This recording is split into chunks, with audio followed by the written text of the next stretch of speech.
Level 1, the starter. It is 2:14 in the morning on a Tuesday. You find yourself elbow deep in a plastic pipe right under the kitchen sink. The water is completely freezing. The renter upstairs is asleep. You are 24 years old. You own a 2-family house and you live in the lower half. You sleep next to the heater room. Your friends are buying drinks at bars downtown. You're watching a video on how to unclog a main pipe. You do the math. You just collect the rent. You don't complain. That's survival at this level. And then one morning you find it. A mistake. Your renter lied about their pay. They're a risk. You say nothing to anyone because the system doesn't reward caring. It rewards paying the loan. Your weekends are paint fumes and hardware store receipts. You stop counting the hours after month 1. You learn pretty quickly which repair workers to hire and which to avoid. You aren't big yet, but you know exactly where the big money lives. You fix a hole in the wall from a small ladder in the second unit. You never actually meet the bank's boss. You never even see the city planning office. But your loan papers are on their desk, and somewhere in that distance you start to understand the shape of this game. You are the bottom layer, the part nobody sees. This is the part everyone hates. You just look out at the street, and for the first time you're not thinking about your day job anymore. The first rule, you don't own the house. You own the debt. Level 2, the grower. 3 years later, you don't unclog pipes, you have 7 houses. Small homes in areas you would never walk through at night. That's the change. You're looking at computer screens now, not broken walls. You sit across from a business banker for the first time. You can explain how the loan gets paid without blinking because you've run the worst-case math 40 times over. That right there is your power at this level. Being ready. The building, a 3-family house on a changing street.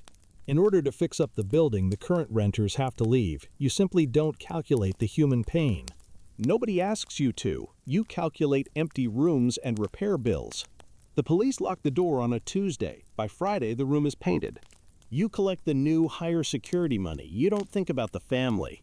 You excuse it the way everyone does. You just improved the business. The second rule, being close to borrowed money is being close to power. And being close to power means being close to choices you'd rather not have made. You start building your own loyal team. Your personal scout who brings you hidden deals. The paperwork guy who completely ignores the mess. You protect each other, not out of friendship, but out of being useful to each other. Welcome to the first layer of the machine. Level 3, the leader. You stop counting single houses. Now you think in big buildings, an older 120-room apartment complex down south. You're grouping money from people who have more cash than time. Doctors, dentists, tech bosses. You are the deal maker. Your name is right there on the company paper. The rule book is a full 80 pages long. You are no longer leaning on anyone else. You are the boss. You start to see the moral rules of the business more clearly. The building needs a quick makeover. You put in new kitchen tops and paint the brick. You raise the rent by $400 a month. More than half of the current renters cannot afford it.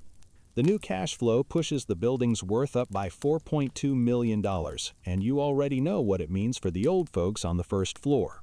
You don't say it. Nobody says it in the report to your rich partners. You call it getting better renters. The deal gets a new loan in 18 months. Your finder's fee is $180,000.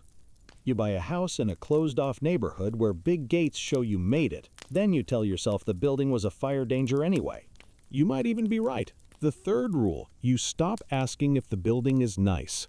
You ask if the profits are real. Level 4, the builder. Right now you're building, from the dirt up. More than just closing deals, you are defining the city skyline. Mayors are calling you directly.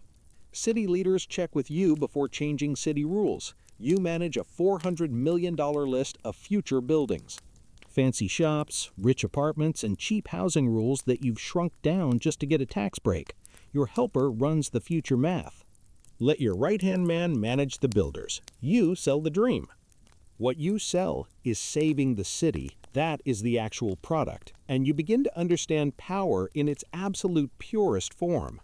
Not money power, political power. That knowing, you know exactly where the new train line will go well before the news breaks. You quietly buy the old factories along the street through a secret company. You don't cheat the system. You place yourself to be the only answer to a problem the city doesn't even know it has yet. And you lose a deal, not because of your building plans, but because of a friend you didn't have. So a rival builder showed up to the same private party with the city boss. You never lose your cool. You give money to the rival politician's campaign fund within the month. At the builder level, dirt is never just about dirt. It is about the permission to touch it. Level 5. The giant. Your whole life has quietly shaped itself around the machine and you do not notice. There are names on the big company board, and yours is one of them.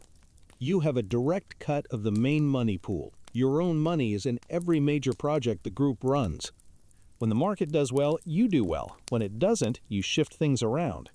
You stop thinking in building seasons. You start thinking about how whole crowds of people move.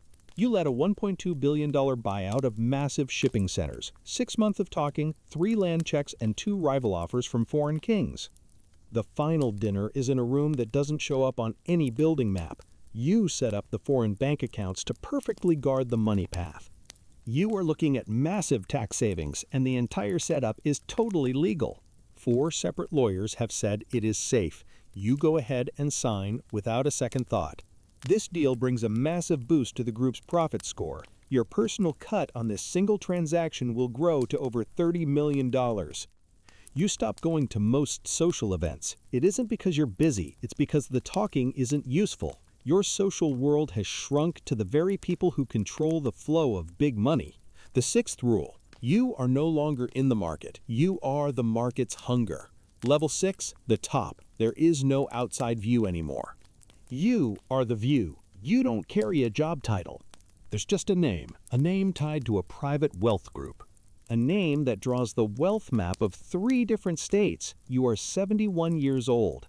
47 years inside the machine. It has been here longer. 3 state governors know you by your first name, not because you changed city limits, but because the money flows in both ways. You channel funds into massive server farms and major scientific facilities. Overall, your total assets under management exceed $20 billion. The exact number is known to 4 people. You are one of them. You don't buy buildings anymore. You buy the loans that control the people who buy the buildings. At this level, the rules of right and wrong become blurry. The real-world pain is far too spread out to feel. You aren't feeling the streets pushing poor people out. You feel the 3-month profit check, so you grow that profit check. That is the system, the final rule. The machine doesn't care who is steering as long as it keeps moving. Epilogue. Somewhere in a wet basement in a city that never stops moving, a 24-year-old opens a leaky plastic pipe valve for the very first time. His hands are absolutely freezing. He thinks this is about paying his house loan. He thinks the system rewards hard physical work. He doesn't know yet what the system actually rewards, but he will find out. The wrench turns and the water stops as the machine takes another steady step forward.